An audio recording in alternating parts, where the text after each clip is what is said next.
এই পর্যায়ে আপনাদের সম্মুখে নসিহত পেশ করবেন আমাদের আজকের এই মহতী অনুষ্ঠানের প্রধান মেহমান, আমাদের সকলের মুরব্বী হযরতুল আল্লাম হযরত মাওলানা আব্দুল হক সাহেব দামাত বারকাতুহু। আমি হযরত ওনার মূল্যবান নসিহত পেশ করার জন্য সবাই অনুরোধ করছি।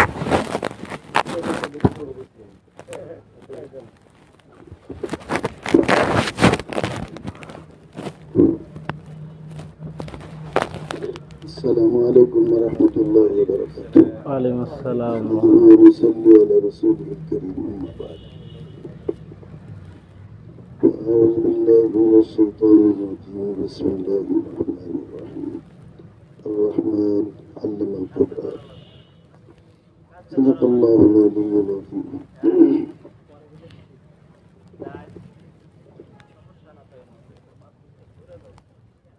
কোন দিক থেকে কথা আরম্ভ করবো চিন্তা করতেছি, কারণ এই নুরানির যে সূচনা আমার চোখের সামনে। হযরত মাওলানা কারি বেলায়েত হোসেন সাহেব রহমতুল্লাহি আলাইহি তিনি আমাকে বলছেন, আমি আপনাকে মহব্বত করি। আমি বলছি আমিও আপনাকে মহব্বত করি। তার এই নুরানি প্রশিক্ষণ গিয়েছি কামরাঙ্গীর মাদ্রাসায়। 350-400 মুআল্লিম অংশগ্রহণ করছে। হযরত হাবিব হুজুর রহমতুল্লাহ জিজ্ঞাসা করছেন, বলবে বলে তোমার প্রশিক্ষণ কে বেশি বুঝছে? হুজুর বলছেন আব্দুল হক বেশি বুঝছে। পরে আবার নাজিয়াতুল কোরআনের হযরত অদুকরের মাওলানা আব্দুল ওয়াহাব সাহেব রহমতুল্লাহ আলাইহি এই দুজনই হাফিজ হুজুরের খুব ভক্ত। তিনি আপনার প্রশিক্ষণ দিলেন কামরাঙ্গীর মাদ্রাসায়, সেখানেও 350-400 প্রশিক্ষণ নিয়েছে। হাফিজ হুজুর রহমতুল্লাহ জিজ্ঞাসা করছেন, মৌলভী আব্দুল ওয়াহাব তোমার নাদিয়ার প্রশিক্ষণ কে বেশি বুঝছে? উনি বলছেন আব্দুল হক বেশি বুঝছে। কারণ হলো এটা নুরানি বিষয়টাই হলো, আলহামদুলিল্লাহ আমি দাবি করি যে আমার একটা স্বভাব। আমার প্রথমে একটা মেয়ে হয়েছে কামরাঙ্গীর মাদ্রাসায় থাকাকালীন, আমি নিজে ঘরে তাকে পড়াইছি। কামরাঙ্গীর নুরানি বিভাগে পরীক্ষা দেওয়ার সময় মনে করলাম যে আমি একটু পরীক্ষা দেওয়াই কিরকম পড়ব। আমি দেখলাম যে এই প্রায় 400 ছাত্রছাত্রী আছে, এখানে কেউ আমার মেয়ের ধারে কাছেও না। পরীক্ষা আমি নিচ্ছি না, আমার কাছে ছিল মেয়েদের পরীক্ষা, আরেকজন হুজুর ছেলেদের পরীক্ষা নিতেছে। আমি হুজুরকে বললাম আপনি মেয়েদের পরীক্ষা নিন, ছেলেদের পরীক্ষা আমি নিই। কারণ আমি যে নম্বর বেশি দিই তাহলে অনেকে সন্দেহ করবে যে হুজুর নিজের মেয়ে পক্ষপাতিত্ব করছে। এতগুলি ছেলে মেয়ের মধ্যে আমার মেয়েটা 1 নম্বর হয়েছে, অনেক নম্বরের ব্যবহার আমিই পড়াইছি। আমার 5টা মেয়েকে আমি বাসায় পড়াইছি, কোরআন শরীফ শিক্ষা, বাংলা, উর্দু, আরবি, ইংরেজি সহ অঙ্ক সহ পড়াইছি। দ্বিতীয় মেয়েটা কোরআন পাক হিফজ করছে আমার কাছে। আমার এই ছেলে আল্লাহ হাফেজ মাওলানা আবু দুজানা সব আলিফ বা থেকে নিয়ে হিফজ পর্যন্ত আমার কাছেই পড়ছে। আমি জানি না বৃহত্তর বয়সী মেয়ে তার মতো একজন হাফেজ আছে কিনা। তালাওয়াত যেমন সুন্দর, ইয়াদও আজকে প্রায় 15 বছর যাবত তার চেয়ে বেশি হবে, বড় মসজিদে থাকবে তার এই পারবে।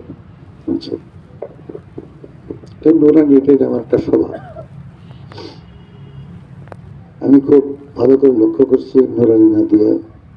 তবে নুরানিরা এটা প্রশিক্ষণ বোঝা সহজ নাদিয়ার তুলনায়। আমি বললাম নাদিয়ার হুজুরকে, হুজুর আপনার প্রশিক্ষণ বুঝতে হলে মেধাবী লোক ছাড়া কেউ বুঝবে না। ঠিক বলছে, মেধাবী লোক লাগবে। হাফিজ হুজুর রহমতুল্লাহ আলাইহি এই নুরানির জন্য কত প্রচেষ্টা করছেন। কামরাঙ্গীর মাদ্রাসায় কিন্তু নুরানি স্কুল আছে, নুরানি ইসলামী স্কুল আছে। নামটা ভুলে গেছি। এরপর আলহামদুলিল্লাহ আমি নিজে হাফিজুর রহমান দেখে আসছি, তিনি চাইতেন ওই যে মোল্লা আবুল কাসেম সাহেব বলছেন, খুব গুরুত্বপূর্ণ সুন্দর কথা বলছি। হাফিজুর রহমান চাইতেন বাংলাদেশের 68,000 গ্রামে যদি আল্লাহ ক্ষমতা দেন, 68,000 গ্রামে 68,000 কোরআনী বক্তব্য কায়েম করব। আমি তারই ছাত্র, তার সাথে থাকছি দীর্ঘদিন, প্রায় 2 যুগ তার সংস্পর্শে থাকার সুযোগ আল্লাহ দিচ্ছেন আমাকে। এই জন্য এই অনুভূতি আমার আছে। বৈষম্যগঞ্জের কাছে দাওয়াতুল হক কওমি মাদ্রাসা, আমরা কিন্তু ইকরা নুরানির একটা স্কুল খুলছি, ইকরা নুরানি প্রাইমারি স্কুল। নাম রেখে দিয়েছে পুরো মাদ্রাসার নাম দাওয়াতুল হক কওমি মাদ্রাসা। আলহামদুলিল্লাহ এটা দিন দিন উন্নতি হইতেছে, যদিও অনেক সমস্যা মানে জমি কিনতেছি, টাকা পয়সা দিতে পারি, এটা দোয়া চাই। একটা জমি কিনছিলাম 3 বছর আগে, 1,10,00,000, 3 বছরে 50 লাখ টাকা দিচ্ছি, আরো 60 লাখ টাকা। এখন এরা খুব চাপছে, 3 বছর হয়ে গেছে। সবাই যে দোয়া চাই আল্লাহ জমি গায়েবী খাজানা থেকে পুরা করবে। মোল্লা আবুল কাসেম সাহেব যে কথাগুলি বলছেন আমরা জানি, সবাই ওলামায়ে কেরাম আলহামদুলিল্লাহ আল্লাহ তাদেরকে খুব বিচক্ষণ বানিয়েছেন, অনেক দূরদর্শী তারা। সরকার কি করে না করে এগুলি ওলামায়ে কেরাম চোখ বন্ধ করে রাখে না, কান বন্ধ করে রাখে না, তার চোখ কান খোলা আছে, এবং মুখটা খুলতে হবে এখন সব জায়গায় একমতের সাথে বুঝাইতে হবে।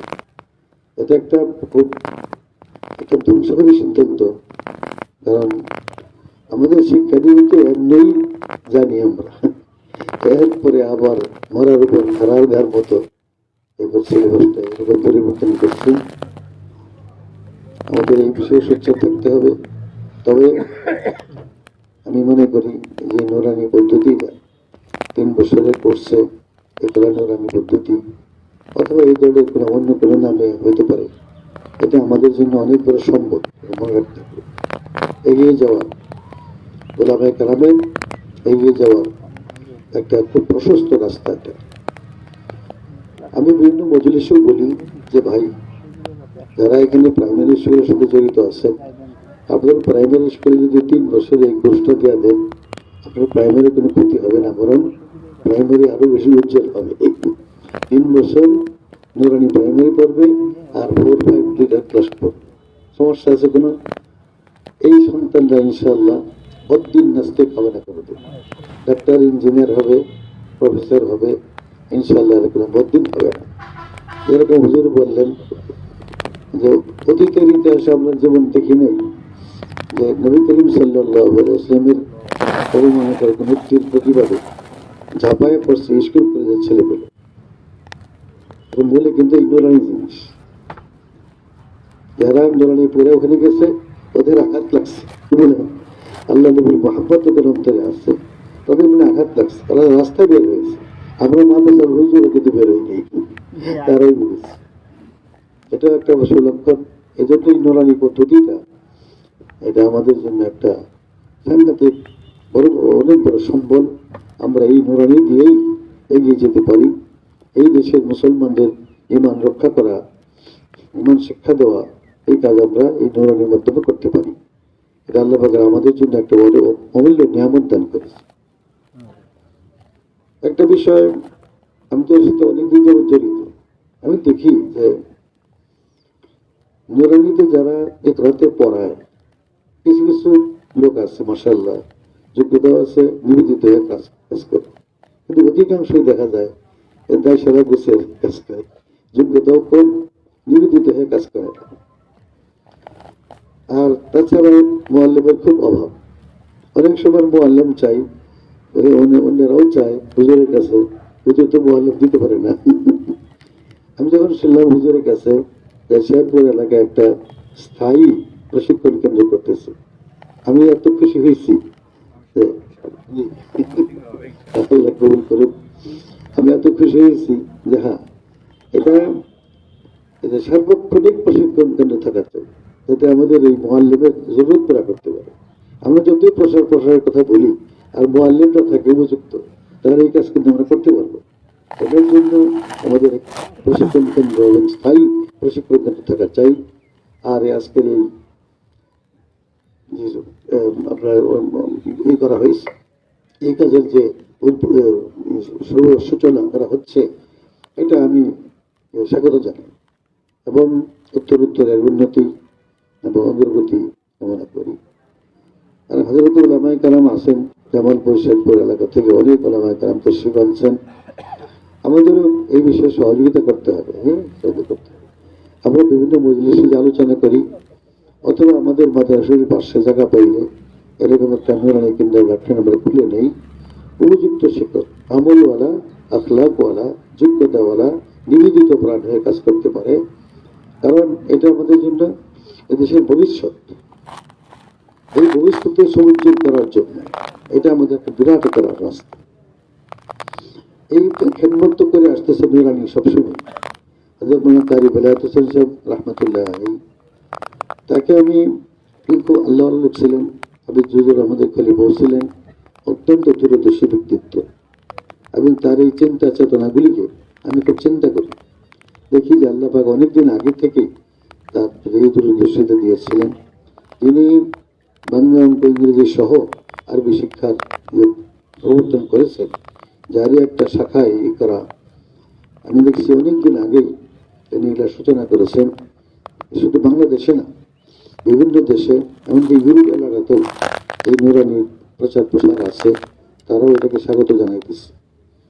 তা আমরা যে পরিস্থিতি এখন স্কুল কলেজ ইউনিভার্সিটির পরিস্থিতি আমরা দেখতেছি, আমি আর কি বলবো, ভাষায় ব্যক্ত করা যায়। যত রকমের ভায়াপনা, উলঙ্গপনা, লজ্জাহীনতা এবং সমস্ত কি বলবো, মানে মুখে আনা যায় না এমন সব কাণ্ডকর্ম এখান থেকে চালু হইতেছে। আমাদেরও উদ্যোগ নিতে হবে।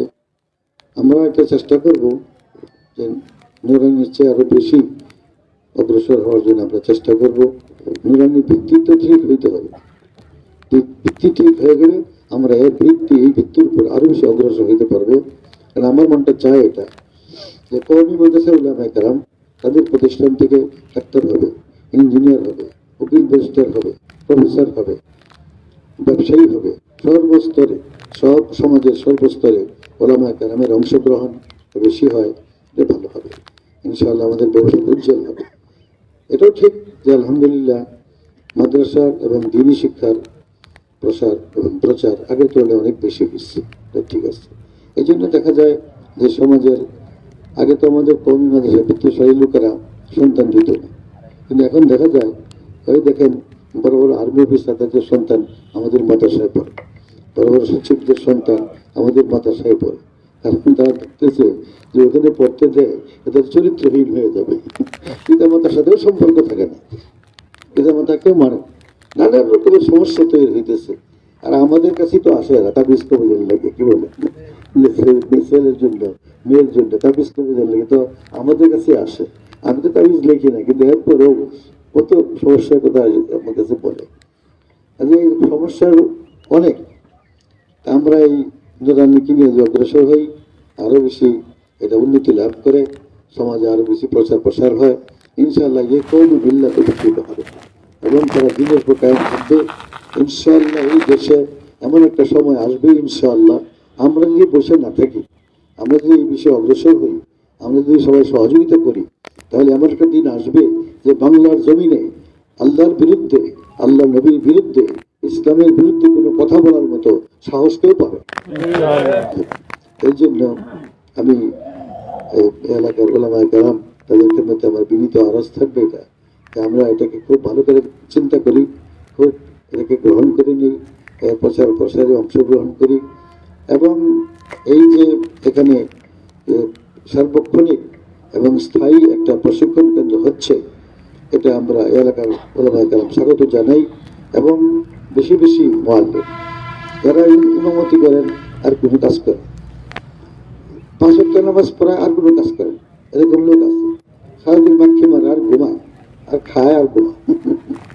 এই সমস্ত লোকদের যদি আমরা উৎসাহ দিয়ে এখানে পাঠাতে পারি, ইনশাল্লাহ এতে তারা অনেক বড় বড় খেদমত হবে, তারাও অর্থনৈতিক দিক দিয়ে অনেক সুবিধা অর্জন করতে পারে, দিনই দিকটাও অনেক উন্নতি হবে, সর্বদিকটাই লাভ হবে, সর্বদিকটাই সুবিধা হবে। কারণ দিনের লাইনে যারা কাজ করে তাদেরকে কিন্তু আল্লাহ পাক অর্থনৈতিক দিক দিয়ে অত বঞ্চিত করে রাখেন না। তবে দেখতে আছি এই যে প্রায়ই দেখা যায়, কালকে এক মৌলানা এক জায়গায় আসছে, হোসেনপুর এলাকা, আমি গেছি ওয়াজ মাহফিলে, শুনলাম যে 42 লক্ষ টাকা দিয়ে অত্যাধুনিক ট্যাক্সি কিনছে সে, এক আলেম, এক বক্তা। মোহাম্মদ সেখানে একজন আলেম 65 না 70 লক্ষ টাকা দিয়া একটা এই গাড়ি কিনছে, কি গাড়ি জাতীয় গাড়ি কিনছে, এক দামি গাড়ি। আলেম ওলামারা এখন আগের তো গরিব নেই। আমরা যখন মাদ্রাসায় পড়ছি, যারা যে সাদা দাঁড়িয়ালারা আছেন, মাদ্রাসায় পড়ছি, একটাই মাত্র জামা, একটি মাত্র জামা ছিঁড়ে গেলে সেলাই করছে, ছিঁড়ে গেলে তালি দিচ্ছে, এখানে তালি, এখানে তালি, পেছনে তালি। আমরা না শুধু হুজুররাও তালি দিচ্ছি। এমনকি তালির সুন্নত আছে ভাই? না না। কারণ আল্লাহ রাব্বুল আলামিন ওলামায়ে কেরামকে আগের তুলনায় অনেক বেশি আপনার স্বাবলম্বী করছেন, অনেক উন্নতি দিচ্ছেন। অনেক অসংখ্য ওলামায়ে কেরাম বাড়ির মালিক, গাড়ির মালিক, গাড়ির মালিক না হলে বাড়ির মালিক। কাজেই আমাদের আরো অগ্রসর হইতে হবে। আমরা শুধু এটা নিয়ে তথ্য থাকলে হবে না, আমাদের খুব চিন্তা করতে হবে। এই কওমের ভবিষ্যৎ নিয়ে আমাদের খুব চিন্তা করতে হবে। আর এই নুরানি প্রশিক্ষণ, এর জন্য আমাদের সহযোগিতা, নুরানি তালিম, এর জন্য আমাদের সহযোগিতা পুরো দস্তর করে যেতে হবে।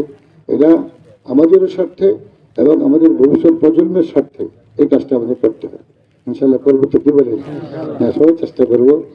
আমিও হযরত মাওলানা হারুন সাহেব, ওনার সাথে আমার পরিচয় দীর্ঘদিনেরই, এবং তার মাধ্যমে আমরা সম্মুখের এখানে আমার চায়না মোড়ে, এর নামই চায়না মোড়, মানুষে বলে যে উর্দুল ইলম ওয়ালা বিসসিন, এটা জাল হাদিস, তবুও এটা একটা চায়না, এটা চায়না মোড়। সেখানে একটা ভালো একটা নমুনার মাদ্রাসা করার চেষ্টা করে দিতেছি।